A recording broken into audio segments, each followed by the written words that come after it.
Газға 40 килоджоуль жылу мөлшері берілгенде, ол 30 килоджоуль жұмыс атқарды. Газдың ішкі энергиясы қалай өзгерді? Жазайық, берілгені Q бізде 40 килоджоуль, жұмыс 30 килоджоуль. Табу керек дельта U ішкі энергияның өзгерісін. Талдау. Термодинамика бірінші заңы бойынша жылу ол бізде дельта U плюс А. Бұдан дельта U тапқанда Qдан Аны азайтамыз. Шешуі. 40 килоджоуль азайтамыз 30 килоджоуль.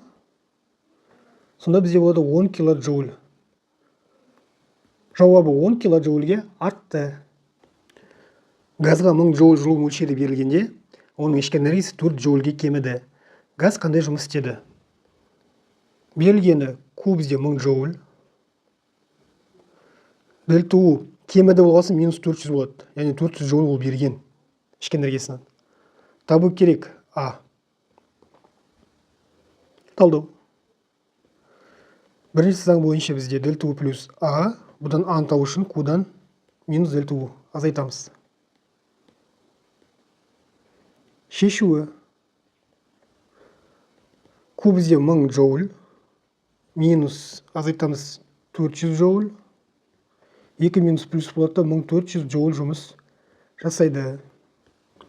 Газға 400 джоуль жылу мөлшері беріліп, сыртқы күштер 300 джоуль жұмыс істегенде газдың ішкі энергиясы өзгерісін табыңыз дейді. Берілгені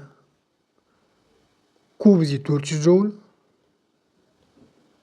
Сыртқы күштер жұмысы ол бізде А' 300 джоуль. Табу керек ішкі энергияның өзгерісі. Талдау. Q бізде дельта U плюс минус бізде А'. Яғни сыртқы күштер болса минус А болады. Бұдан дельта U бізде Q минус плюс болып барады плюс. Яғни бізде мынандай бір поршын бар.